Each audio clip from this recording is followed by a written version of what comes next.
আপনার তো গাড়ি বন্ধ চলে যায় রেড জন্য মনে করেন 25 তাহলে 25 করে তাহলে লোক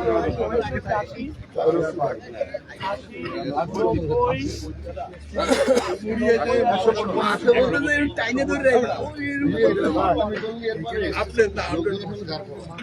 বায়ু তো ছিল ইনিও তো ছিল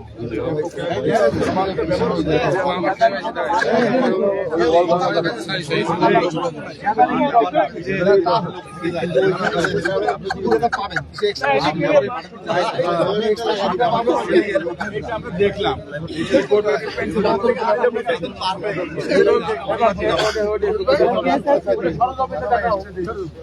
অভিযুক্ত বন্ধ দিতে পারে আরো পাশে ওদের তো কোনো সমস্যা না ওদের কোনো সমস্যা নেই কোনটা ও সরি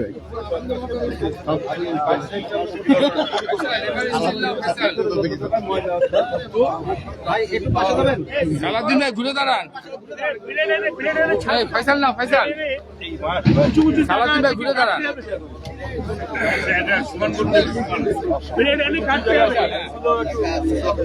ভাই আমি তাকে মাটি দিয়ে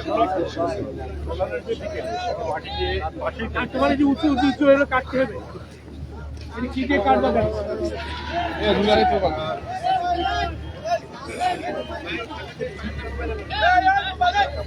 ক্যামেরা চলে ভাই এখানে থাক ভাই এদিকে ভাই ভাই পিছলে পিছলে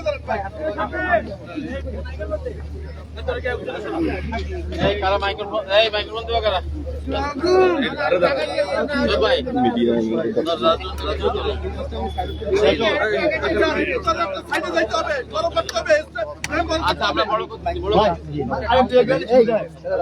আমি আই যা ভাই আমি সদল ভাই হাতে দেন আমি সাইড করে এই সদল ভাই একটু দাঁড়ান দিন ক্যামেরা শট ভাই মূল্যই নাই বড় বড় ভাই ভাই সামনে দেখো শুনলাম ভাই আর মোবাইল ক্যামেরা মোবাইল ভাই সব সরে সরে সব একটা দাও এই মনির ভাই সবাই চাপা দেন এই আলাদম পিছনে ভাই আলাদম দিকে এই মোবাইল ভাইরা দেখি সাইড দেন তাহলে আমরা আগে মহানগর থেকে শুরু করি আমরা তিন চারটে বক্তব্য তো এই আপা আপনি একটু পাশে দাঁড়ান আপা এদিকে কনক ভাই আপনি যাবেন কনক ভাই আপনি যাবেন ভাই আচ্ছা আমরা শোনা সবাই শুরু করি তিন বারে শুরু করি ভাই আমরা ক্লাব ভাই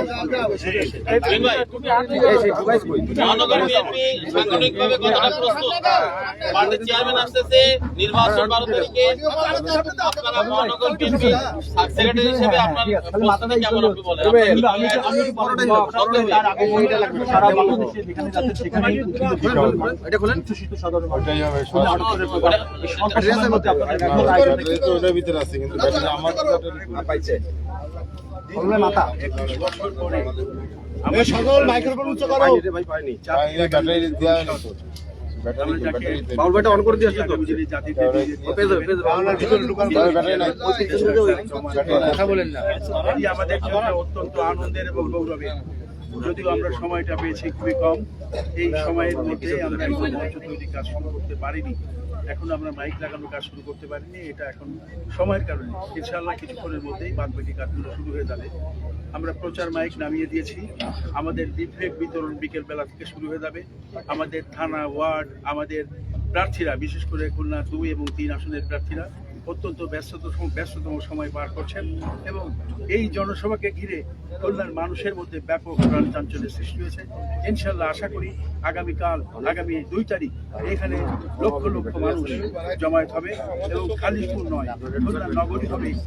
তারেক রহমানের মঞ্চ যে মঞ্চে তারেক রহমানের এই তারেক ফোবিয়াতে খারাপ খুলনার মানুষ আজকে ব্যাপকভাবে মানে ব্যাপকভাবে আলোচিত হবে ইনশাআল্লাহ। তারেক রহমানের বক্তব্যের মধ্য দিয়ে খুলনার 6টি আসনে আমরা বিজয়ের মাধ্যমে যে ভূমিধস বিজয় আমরা অর্জন করব ইনশাআল্লাহ। তার মাধ্যমেই আগামী দিনে একটি গণতান্ত্রিক বৈষম্যহীন দুর্নীতিমুক্ত আধুনিক বাংলাদেশ করতে আচ্ছা আমরা বাইরে পরপর চলে যাই, বাইরে ধরবে ভাই যদি একটু ভাই বলবে ভাই যদি একটু শিডিউলটা বলতেন, মানে কিভাবে চেয়ারম্যান মহোদয় আসবেন, কোথায় নামবে, সব সার্বিক বিষয়। এই ভেন্যুটা আপনারা চয়েস করলেন কেন, এটা একটু ঠিক করে দিন। আমাদের হেলিকপ্টার যোগে আসবেন। উনি অত্যন্ত অসুস্থ এবং উনি এখন নর্থ বেঙ্গলে আছেন। এর মাঝখানেও দুটি প্রোগ্রাম করবেন, একটি এখানে করবেন খুলনাতে এবং একটি যশোরে। এই জন্য উনি অসুস্থতা থাকা সত্ত্বেও উনি হেলিকপ্টারে আসতে সম্মত হয়েছেন এবং আমাদের প্রোগ্রাম সকাল 11টার সময় শুরু হবে। এরপরে এখান থেকে তিনি প্রোগ্রাম শেষ করে যশোরে যাবেন। আপনারা কি ধরনের বার্তা আশা করছেন এই খুলনা বৃহত্তর খুলনা অঞ্চলের জন্য?